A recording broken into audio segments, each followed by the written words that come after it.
Hello student, आज हम integral का यूज़ एप्लीकेशन ऑफ इंटीग्रल पढ़ेंगे। यानी कि इंटीग्रेशन का यूज़ किस में करते हैं, क्या क्या यूज़ होता है, वो वाली चीज़ें हम पढ़ेंगे एप्लीकेशन ऑफ इंटीग्रल्स में। अब एप्लीकेशन ऑफ इंटीग्रल में है क्या? एप्लीकेशन इंटीग्रेशन में किसी भी कर्व का एरिया फाइंड आउट करना बाई इंटीग्रेशन। कोई कर्व है, कोई लाइन है, तो इन चीज़ों को अपन क्या करेंगे, उनका एरिया फाइंड आउट करेंगे एप्लीकेशन ऑफ इंटीग्रल से। तो एप्लीकेशन इंटीग्रल से अपन को पता चल गया कि अपन एरिया फाइंड आउट करेंगे किसी भी कर्व का। तो वो कर्व कौन कौन से हैं? तो सबसे पहले हम लोग उन कर्व के बारे में पढ़ेंगे कि कौन कौन से अपने कर्व यूज़ आएंगे। तो उन कर्व की डिटेल अपन पढ़ लेते हैं, थोड़ा सा रिकॉल कर लेते हैं।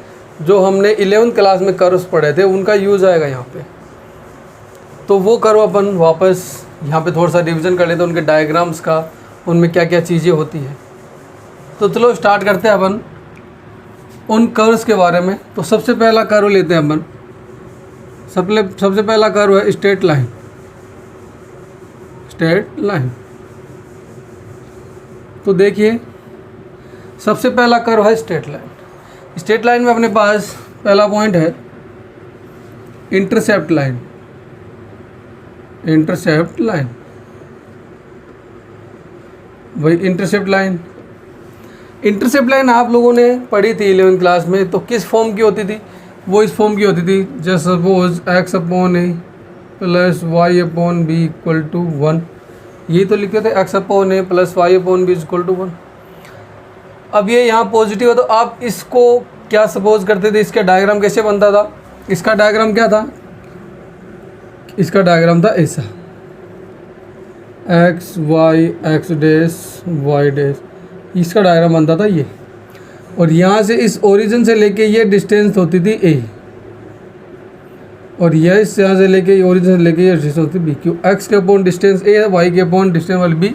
तो इसको बोलते थे इंटरसेप्ट ऑफ एक्स एक्सिस, और इसको बोलते थे इंटरसेप्ट ऑफ वाई एक्सिस। तो इंटरसेप्ट लाइन का डायग्राम कैसे बनेगा? तो ये तो इंटरसेप्ट फॉर्म होगी। तो अपन ये तो नॉर्मल इंटरसेप्ट फॉर्म, जब लाइन की बात करते हैं, लाइन में स्ट्रेट लाइन में सारी फॉर्म आ जाती है। तो ये एक ही क्वाड्रेंट में बनती है क्या? नहीं, चारों क्वाड्रेंट में बनती है। तो चारों क्वाड्रेंट की कंडीशन क्या होगी? तो सपोज इसको मैं हल सोल्व करता हूँ, तो एलसीएम लूँगा तो क्या आएगा मेरे पास? ए बी आएगा। तो यहाँ से क्या आएगा? B x plus a y is equal to a b. This is एक सिंपलेस्ट फॉर्म है, मैंने इसको सपोज किया है। ये अपने पास a b is the constant value, a b is the constant value. अपन जब इसको फॉर्मेल एक नॉर्मल इसकी फॉर्म में लिखते हैं, तो उसको मैं इसको ऐसे भी लिख सकता हूँ कि a x plus B Y is equal to c. A x plus B Y is equal to c भी लिख सकता हूँ, है ना। तो इसमें कोई दिक्कत वाली बात नहीं है कि ए इज़ द इंटरसेप्ट हो, ये कोई फिक्स नहीं है। A is the constant value, तो इधर भी हो सकता है बी कॉन्स्टेंट वैल्यू, कोई इसमें दिक्कत नहीं है। तो मैंने इसको एक सीरीज़ की फॉर्म में लिया, a x plus B Y is equal to c. तो ये a x plus B Y is equal to c, यानी कि इसमें एक्स और वाई दोनों क्या है? पॉजिटिव है। इसका मतलब ये इस कौन से क्वाड्रेंट की लाइन हो गई? फर्स्ट क्वाड्रेंट की लाइन हो गई। यदि इसको मैं लिख दूँ minus A x plus B Y is equal to C, minus A X यानी एक्स नेगेटिव है, वाई पॉजिटिव, इसका मतलब ये सेकेंड क्वाड्रेंट की लाइन होगी। तो ये हो गया इसका minus A x plus B Y is equal to c. Third quadrant की बोल दूँ minus A x minus b Y is equal to c, तो ये कौन से क्वाड्रेंट की होगी? थर्ड क्वाड्रेंट की होगी, minus A x minus b Y is equal to c. और फोर्थ क्वाड्रेंट की लिखूँ तो a x minus b Y is equal to c, तो ये कौन से क्वाड्रेंट की होगी? फोर्थ क्वाड्रेंट की हो गई, minus A x minus b Y is equal to plus का a x minus b Y is equal to c. तो ये चारों क्वाड्रेंट की लाइन हो गई अपने पास। समझ में आ गई चारों क्वाड्रेंट की लाइन कौन कौन सी होती है। जब भी आपको कोई भी लाइन इक्वेशन बने तो सबसे इस फॉर्म में चेक कीजिए, एक्स और वाई की साइन चेक कीजिए कि कौन से क्वाड्रेंट में है। तो फिर इसमें जैसे मैंने लिखा है वही चीज़ होनी चाहिए, हमेशा ध्यान रखना। जब भी आपको कोई लाइन की इक्वेशन मिले, हमेशा वो कैसे मिले, इधर भी कॉन्स्टेंट आ सकता है, कोई में कॉन्स्टेंट रख सकता है, माइनस की आवश्यक है। तो इसमें लिखा क्या है, मैंने इसको देखिए, फोकस कीजिए। इसमें हमेशा जो कॉन्स्टेंट वैल्यू है, इसको मैंने हमेशा पॉजिटिव रखा है और इक्वल में रखा है। तो ये सेम कंडीशन उसमें होनी चाहिए कि जब भी कोई भी कांस्टेंट वैल्यू होगी इक्वेशन ऑफ ए लाइन में, सी हमेशा होगा। उसमें हट सकता है, कोई दिक्कत वाली बात नहीं है, बट होगा। तो जो सी होगा, तो यहाँ से जब सी होगा तो सी हमेशा इक्वल में होना चाहिए और पॉजिटिव होना चाहिए। यदि सी इक्वल में नहीं है, तो यदि इस आपके पास सी इधर है कांस्टेंट वैल्यू, और सी को आपने उधर ट्रांसफ़र किया इक्वल में, तो वो नेगेटिव हो गया, तो उसको आप पॉजिटिव बनाओगे। तो ध्यान रखना जो कांस्टेंट वैल्यू वो हमेशा इक्वल में होनी चाहिए और पॉजिटिव होनी ज़रूरी है, ये मस्ट है। उसके बाद आप साइन देखना एक्स और वाई के चिन्ह देखना, साइन चेक करना कौन से कोऑर्डिनेट की साइन है, उस कोऑर्डिनेट के उसमें उसको इंटरसेप्ट ड्रॉ कर देना। क्लियर? तो ये था नॉर्मल सा इंटरसेप्ट फॉर्म। अब बात करते हैं second, parallel to axis. Parallel to axis भाई दोनों एक्सिस के पैरेलल हो सकती है। जैसे कोई एक्सिस है अपने पास, ये एक्स एक्सिस या वाई एक्सिस रहा, ये एक्स वाई एक्स डैश और ये वाई डैश, ये ओरिजिन। तो ये एक्स इक्वल टू, जो मैंने लिखा एक्स इक्वल टू ए, तो एक्स इक्वल टू ए किधर आएगा, इधर तो आएगा एक्स इक्वल टू ए, तो ये क्या आएगा पैरेलल टू वाई एक्सिस हो जाएगी। मैंने लिखा x equal to minus a, minus a किधर आएगा एक्स इक्वल टू इधर है, तो ये x equal to minus a, suppose कर लिए माइनस है तो माइनस ए कोमा जीरो, ये 1,0, तो ये भी पैरेलल टू वाई एक्सिस होगा। मैंने लिखा Y equal to B, Y equal to B positive भी, तो ये बी हो रहा है तो जीरो बी, तो ये क्या होगा पैरेलल टू एक्स एक्सिस। और मैंने लिखा Y equal to minus b, then negative x axis, negative y axis, then this is negative axis, तो जीरो माइनस बी, तो ये क्या हो गया पैरेलल टू एक्स एक्सिस।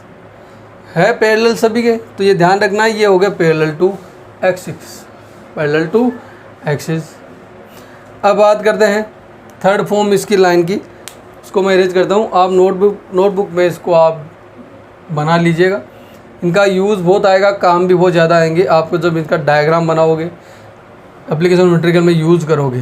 तो बिना डायग्राम के ये एक्सरसाइज नहीं होने वाली, तो ये डायग्राम आने ज़रूरी है, ठीक है। तो ध्यान रखना, याद कर लेना आराम से डायग्राम बनाने। तो देखिए इसके बाद बात करता हूँ मैं Passage through origin, Passage through origin, origin से पास होती है भाई। अब ओरिजिन से पास कौन कौन सी होती है, ये कोई ये लाख जेमिट x Y, x dash Y dash origin. Origin से कौन सी दो लाइन है, या तो एक तो ये जाएगी, सॉरी ये थोड़ी सी टेढ़ी चली गई है ना, तो पता चल गया कि कहाँ ना कहाँ जाएंगे। ये लो, ये यहाँ जाएगी, ये सपोज कर लिया ये इधर गई। तो यहाँ पे ओरिजिन दो कंडीशन है जानने के लिए, एक तो ये वाली, एक ये वाली। तो जब ये नेगेटिव ये पासेज होगी, ये पास होगी, तो इसका कोई इक्वेशन क्या होगी, पॉजिटिव है तो y equal to m x होगा, कांस्टेंट नहीं होगा। जो ये हमेशा ध्यान रखना, जो लाइन ओरिजिन से पास होगी उसमें कांस्टेंट वैल्यू नहीं होगी, c नहीं होगा। तो यहाँ पे y equal to m x, m is the slope of this line, m कुछ भी हो सकता है, 1 2 कांस्टेंट कुछ भी आ सकता है m की जगह। और ये नेगेटिव एक्स एक्सिस है, तो यहाँ पे इसकी कंडीशन क्या आ जाएगी, y equal to minus m x, y equal to minus m x. तो ये हो गया इसकी equation, y equal to minus x m x, और इसकी होगी y equal to m x. तो दोनों पॉजिटिव, इसका पॉजिटिव है, इसका स्लोप नेगेटिव की, नेगेटिव एक्सिस है, ध्यान रखना। तो यह ध्यान रखना, इसका नेगेटिव, इसका तो m इज़ द कांस्टेंट है, यहाँ पे कुछ भी हो सकता है, ये है वहाँ पे स्लोप। तो ये था स्ट्रेट लाइन के बारे में, जो अपन ने 3-4 कंडीशन थी हम लोगों ने पढ़ ली। अब बात करते हैं सर्किल के बारे में। किसके बारे में, सर्किल के बारे में। तो सर्किल की इक्वेशन देखिए, सर्किल आपने पढ़ा था, सर्किल 11th क्लास में आपने इसकी इक्वेशन पढ़ी थी। इसकी मेन इक्वेशन क्या थी, ये थी x माइनस एच का whole square plus y minus k का whole square is equal to a square. X minus h का whole square y minus k का whole square is equal to a square. ये क्या था, यहाँ पे where centre क्या है, यहाँ पे सेंटर है एच एंड के, एंड रेडियस का है, रेडियस क्या है, ए है। तो ये इक्वेशन ऑफ ए सर्किल थी जो अपन ने नॉर्मल 11th क्लास में पढ़ी थी। मेन इक्वेशंस यही है, यहीं से सब कुछ काम होता है। अब यहाँ पे अब पहली कंडीशन पढ़ो सर्किल में, equation of a circle when origin centre is origin.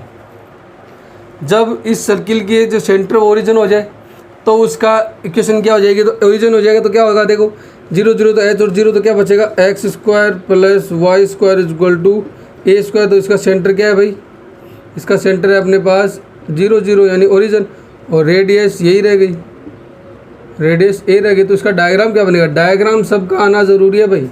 ये मत सोचना कि किसी का भी डायग्राम नहीं आया तो काम हो जाएगा, नहीं होगा। तो इसका सेंटर क्या, ओरिजिन, इसका सेंटर ये रहा, रेडियस क्या ए, तो सपोज किया ये भी ए, ये भी ए रहेगी, रेडियस ये रहेगी। तो इसका डायग्राम बनाओगे, इसका डायग्राम बनाओगे तो क्या बनेगा भाई, तो ये सर्किल हो गया, ये सर्किल हो गया जिसका सेंटर 0 0 और रेडियस क्या है ये है। तो इसका कोऑर्डिनेट क्या होगा A0, इसके कोऑर्डिनेट 0 माइनस ए, इसके कोऑर्डिनेट माइनस A0 और इसके कोऑर्डिनेट 0 माइनस ए, 0 ए और 0 माइनस ए। तो ये हो गया equation of a circle when centre is 0 0। अब ये जो सर्किल के जो चारों के होते हैं, जो कोऑर्डिनेट होते हैं, ये हमेशा सिमेट्रिक होते हैं। क्या होते हैं, सिमेट्रिक होते हैं, यानी जिसका जितना एरिया इस एरिया का होगा, जितना एरिया क्षेत्रफल इसका होगा उतना ही इसका होगा, उतना ही इसका होगा और उतना ही इसका होगा। इसका मतलब जब टोटल एरिया पूछे तो मैं 1 का निकाल के उसको किससे मल्टीप्लाई कर दूंगा, 4 से मल्टीप्लाई कर दूंगा, तो जो बच्चे मेरे पास उसका टोटल एरिया वो पे सर्किल आ जाएगा। तो ये नॉर्मल सा है। अब ऐसी इक्वेशन भी आ सकती है सर्किल की अपने पास, मैं इसको इरेज कर देता हूँ। तो कौन सी थी अपने पास सर्किल की इक्वेशन, ऐसी भी हो जाए। सेकंड पार्ट है सर्किल में, सपोज ये ऐसा आ जाए x² + y² माइनस का 2ax माइनस का 2x = 0। ऐसी इक्वेशन आ जाए आपके पास सर्किल की। तो इस कंडीशन, ये अच्छी क्वेश्चन है, इंपॉर्टेंट है, आती भी ऐसा आ जाए तो कैसे करोगे पता नहीं चलेगा सर है क्या ये। तो आप इनको ध्यान में रखना पड़ेगा, तभी तो बोल रहा हूँ, इनको सबसे पहले आपको दिमाग में रखना पड़ेगा इन चीज़ों को। तो यहाँ से देखिए आप इनको बनाओगे, क्या करोगे, बनाओगे। तो यहाँ चीज़ को बनाने के लिए क्या करना पड़ेगा, तो मैं क्या करता हूँ, देखो 2x है, यहाँ पे x² के साथ काम करेगा ये। यदि a² और होता तो ये a - x - a का होल स्क्वायर बन जाता। तो यहाँ से मैं क्या करता हूँ, x² माइनस का 2ax प्लस का a² जोड़ देता हूँ, तो माइनस का a² और प्लस का y² यहाँ रहेगा। ये यहाँ से क्या बन जाएगा, x - a का होल स्क्वायर प्लस y² = में a को ट्रांसफ़र कर दिया। अब यहाँ से इसको और इसको कंपेयर करो, यहाँ पे h की वैल्यू a है बट k की वैल्यू 0, तो इसका सेंटर क्या हो गया भाई, सेंटर A0 हो गया और रेडियस वही है, रेडियस a ही है। तो इसका सेंटर क्या हो गया A0, सेंटर क्या हो गया A0, ये x एक्सिस, ये y, ये x डैश, ये y डैश, सेंटर A0। तो A0 कौन सी एक्सिस पे होगा, तो ये हो गया A0। इसका मतलब इस सेंटर को लेके इसका डायग्राम बनेगा, इस सेंटर को लेके इसका डायग्राम बनेगा। तो ये इसका सेंटर हो गया, ये सर्कुलर डायग्राम हो गया। अब इसकी रेडियस कितनी है, तो ये रेडियस तो यही सेंटर से होती है, तो ये रेडियस होगी इतनी। तो बस इसके कोऑर्डिनेट क्या होंगे, सेंटर तो ये रेडियस है, बट जब इसे कोऑर्डिनेट की बात होती है, कोऑर्डिनेट हमेशा क्या कहाँ से इनको लेते हैं, उसको ओरिजिन से लेते हैं। कहाँ जब भी इनको मेज़र करेंगे इसको सेंटर को, कोऑर्डिनेट्स को, तो हमेशा उनको मेज़र करेंगे सेंटर से। तो ए तो ये है, ए ये, तो कितने हो गए 2a, तो इसके कोऑर्डिनेट क्या हो गए 2a, 0। तो ये चीज़ ध्यान रखना भाई, यहाँ पे ए थे क्योंकि इनको मेज़र हमें सेंटर से करें, तो ये रेडियस ही सेंटर थी इनकी, तो यहाँ से ए हो गया, बट यहाँ से 2a हो जाएगा। ए इतना, ए ये, तो ये 2a, क्योंकि इसके डायमीटर बन गया, व्यास बन गया, तो ये 2a हो जाएगा। तो ये इसका डायग्राम बनेगा। ये था सर्किल। सर्किल के बाद बात करते हैं पैराबोला की। तो पैराबोला भी एक अच्छा है, होने में डायग्राम का यूज़ होता है उसमें निकालने के लिए। तो देखिए पैराबोला क्या है, पैराबोला इक्वेशन में पैराबोला की 4 कोऑर्डिनेट की थी, उसने चारों कोऑर्डिनेट के लिए बनाया।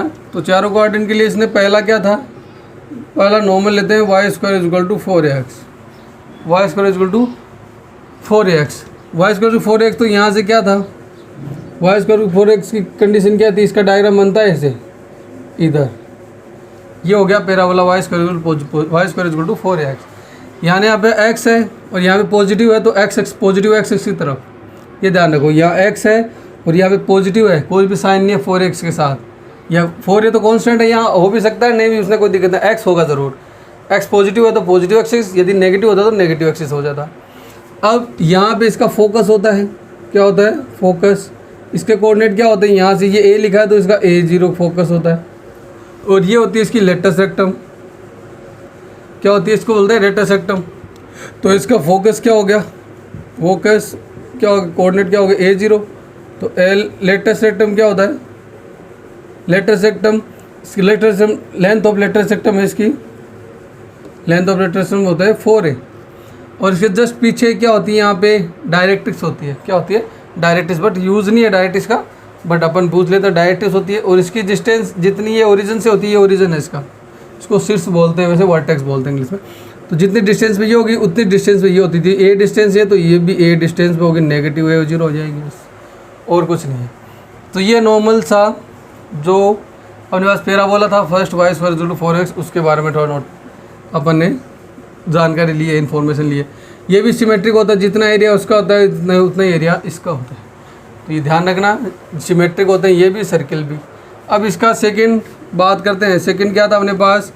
X square equal to 4ay, positive axis के लिए बात करता हूँ। तो x square equal to 4ay क्या होगा? 4ay मतलब वाई एक्सिस पॉजिटिव, तो वाई एक्सिस पॉजिटिव कहाँ है? ये रहा। तो वाई एक्सिस पॉजिटिव कहाँ हुआ? ये रहा। तो ये लो पॉजिटिव वाई एक्सिस,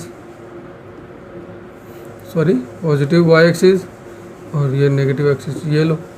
इसका भी यही होगा, बट इसका ये लो, इसका लेटर सेक्टम, ये इसका फोकस 0a हो जाएगा, बस और कुछ नहीं है। यहाँ भी इसका फोकस जो होगा, फोकस मतलब ना भी क्या होगा? 0a, ठीक है। तो 0a ये इसका फोकस हो जाएगा। ये लेटर सेक्टम लेंथ क्या हो जाएगी? इसकी 4a रहेगी। यहाँ से मेजर होगा, ये भी सिमेट्रिक होगा। तो ये सेम टू सेम इसका सेम टू सेम चलता है। अब बात करते हैं पैराबोला के बाद इलिप्स की। पैराबोला के बाद बात करते हैं इलिप्स की। तो इलिप्स का क्या है?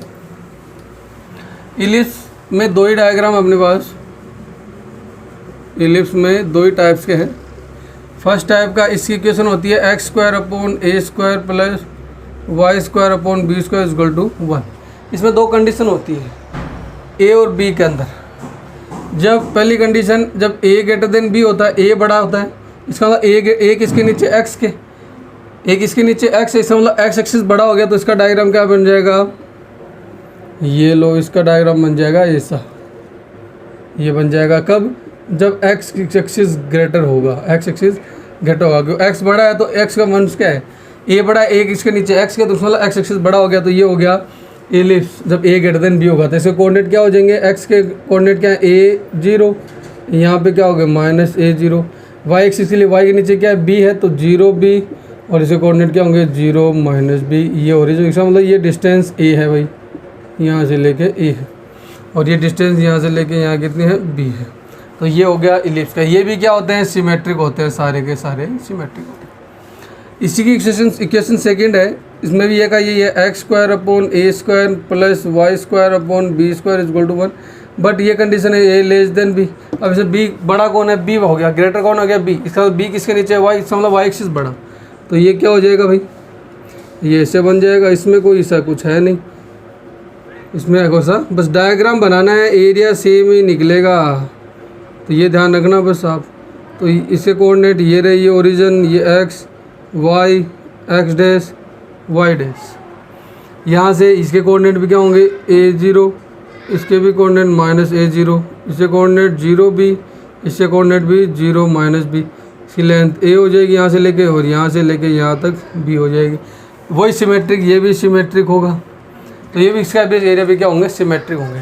तो ये चीज़ ध्यान रखना है इसके अंदर। ये इलिप्स होता है। अब इलिप्स के बाद बात करते हैं हम लोग, इसके बाद साइन एक्स कोस एक्स के जो है अपन नॉर्मल ट्रिग्नोमेट्री फंक्शन है दो, उनके बारे में बात करते हैं। तो साइन का कंडीशन क्या होती है भाई? साइन का सबको पता है ग्राफ कैसे बनता है, जैसे फिजिक्स हमने पढ़ी है, वेव तरंग सी बनती है उसमें, किसमें? साइन एक्स में। और कोस में भी ऐसा ही बनता है, वेव तरंग सी।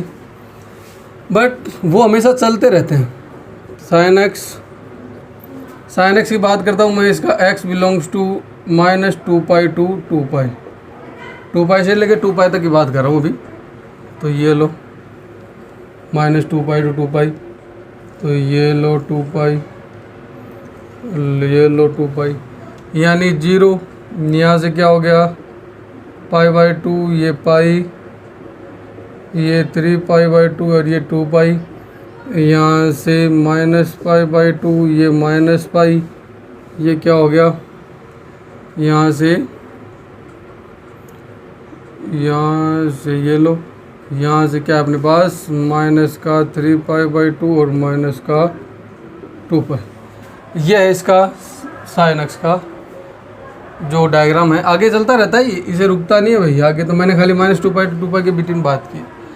ये भी कोऑर्डिनेट क्या होते हैं, सारे सिमेट्रिक होते हैं। क्या होते हैं, सिमेट्रिक होते हैं। ये भी सारे कोऑर्डिनेट सिमेट्रिक होते हैं।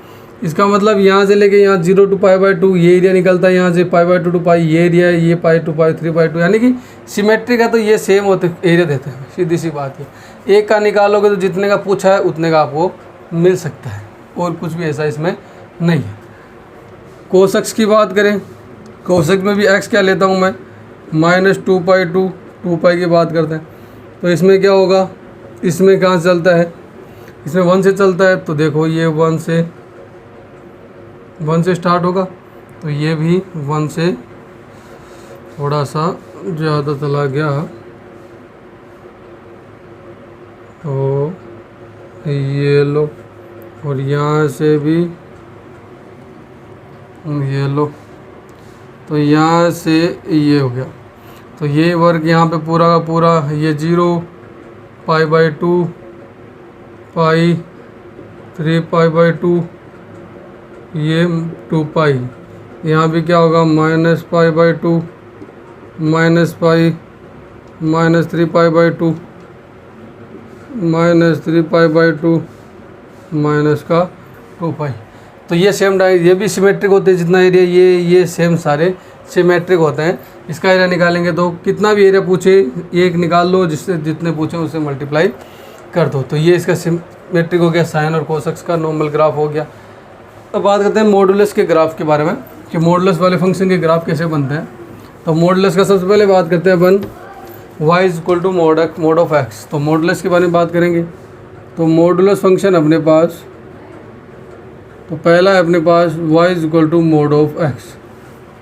mod ऑफ x का मीन्स क्या है, x ऑलवेज पॉजिटिव रहेगा, y की वैल्यू जो पॉजिटिव हमेशा रहेगी, x कुछ भी रखो, यानी x नेगेटिव भी रखता हूँ, x मैं नेगेटिव भी रखूँ तो भी y की वैल्यू हमेशा क्या आएगी, पॉजिटिव आएगी। यानी और x की पॉजिटिव वैल्यू रखूँ तो भी पॉजिटिव, y की नेगेटिव रखूँ तो भी पॉजिटिव। इसका मतलब ग्राफ क्या आता है, इसका हमेशा v शेप का ग्राफ बनता है।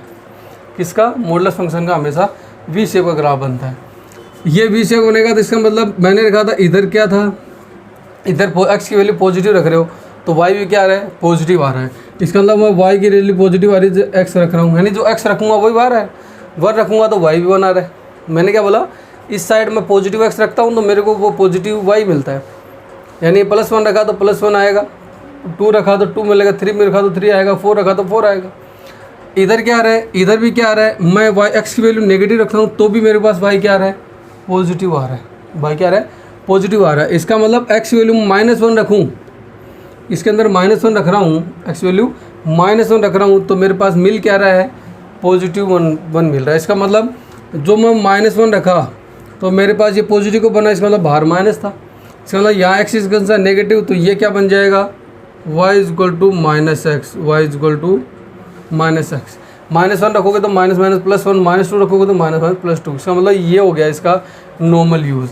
जब आप इस साइड का यूज़ करोगे तो आपको y = -x यूज़ करना है, इस साइड का यूज़ करोगे तो y = x यूज़ करना है, ये ध्यान रखना। आया समझ में? तो इसलिए मैंने बताया कि y = -x इधर होगा और y = +x इधर होगा, ये चीज़ ध्यान रखना। सेकंड की बात करते हैं। Second y = -mod of x, ये नेगेटिव बाहर आ जाए, नेगेटिव बाहर लगा दिया मैंने, इसका मतलब mod ऑफ x नेगेटिव हो गया। ये रिजल्ट mod ऑफ x का मीन्स क्या होता है, हमेशा पॉजिटिव रिजल्ट देना, हमेशा पॉजिटिव। बट ये तो पॉजिटिव दे रहा है, बट इसके कारण सारा क्या हो जाएगा, y हमेशा नेगेटिव। y नेगेटिव किधर होता है, नीचे की तरफ, नीचे की तरफ। तो यहाँ से जब नीचे की तरफ ग्राफ बनेगा तो क्या बनेगा, ये इसका ग्राफ बनेगा, क्या बनेगा, ये इसका ग्राफ बनेगा। तो ये हो गया x y x dash y dash, तो नेगेटिव वैल्यू आएगी तो ये हो जाएगा इसका नेगेटिव और ये आ जाएगा पॉजिटिव। तो यहाँ से ये तो वैल्यू नेगेटिव रहेगी तो इसका हो जाएगा y = यहाँ क्या आ जाएगा -x, और यहाँ से क्या आ जाएगा माइनस, अपन ने इसे पॉजिटिव रखा, सॉरी वैल्यू तो x की अपन ने क्या रखी, पॉजिटिव रखी थी, बट मिल क्या रहा है अपने के पास, यहाँ y नेगेटिव मिल रहा है तो y = x, y = x, x में रख रहा हूँ तो बट यहाँ से मेरे पास नेगेटिव है तो ये रहा, बट ये इधर क्या मिल रहा है मेरे को, इधर क्या मिल रहा है, y नेगेटिव मिल रहा है। तो यहाँ से क्या रखूँगा, नेगेटिव वैल्यू रख रहा हूँ, तो पॉजिटिव मिलनी चाहिए, इसका मतलब मैं डायरेक्ट क्या रखूँगा, y इक्वल टू एक्स रहेगा। क्यों? क्योंकि y एक्स रखूँगा तो यहाँ से मेरे पास नेगेटिव वैल्यूज़ मिलती रहेगी। तो ये इधर इस कंडीशन में हो जाएगा। तो ये ग्राफ कैसा बनेगा, नीचे की तरफ बनेगा। आई समझ? तो ये कंडीशन होगी।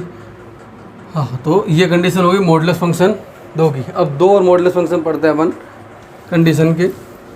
x इक्वल टू थर्ड है y equal to mod of x minus ए।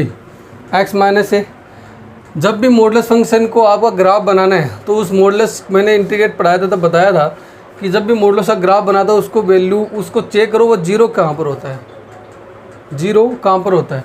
ये वैल्यू जीरो कब होगी, जब x की वैल्यू क्या रखूँगा, ए, पॉजिटिव ए रखूँगा तभी तो होगी। इसका मतलब जब x इक्वल टू ए होगा तब ये जीरो होगा। इसका मतलब ग्राफ पता चल गया अपने को, पर ग्राफ क्या होगा पता चल गया, ग्राफ वैल्यू पता चल गई। तो x वैल्यू ए रखें, x वैल्यू पॉजिटिव है तो पॉजिटिव है तो यहाँ होगा, तो ये ए जीरो, तो ये आ गया इसका डायरेक्ट यहाँ से लेके यहाँ। तो इसका ग्राफ बना, ये इसका ग्राफ बनेगा तो यहाँ से क्या हो जाएगा, y equal to x plus a, y equal to x plus a, और इधर क्या आएगा, y equal to minus x minus a, sorry minus है यहाँ पे, तो ये रहा। और इसी का सिमिलर ये बना लूँ मैं, y equal to mod of x plus a, x plus a. अब ये जीरो कब होगा, जब x वैल्यू माइनस ए रखूँगा। तो x वैल्यू माइनस ए कहाँ होगी, x वैल्यू माइनस ए कहाँ होगी बताओ, माइनस ए इधर तो होगी। इसका मतलब इसका ग्राफ बनेगा, ये वाला कंडीशन बनेगी, ये वाली कंडीशन बनेगी। तो ये condition y equal to mod of x minus a, तो ये तो नॉर्मल ब्रैकेट में हो जाएगा।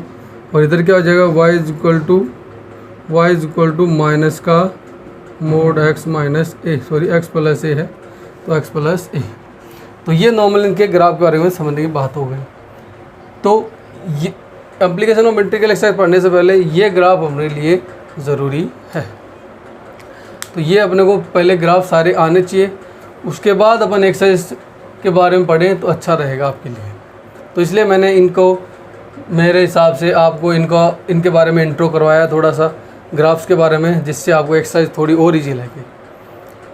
तो ये जो ग्राफ्स है इनको आप पढ़िए। एप्लीकेशन इंटीग्रल के क्वेश्चन के बारे में नेक्स्ट वीडियो में बात करेंगे। जब आप ये ग्राफ सारे याद कर लोगे तो उसके बाद अपन अच्छी तरह से इनको पढ़ेंगे। चैनल को लाइक शेयर सब्सक्राइब ज़रूर करें। घर पर रहें, सुरक्षित रहें। धन्यवाद।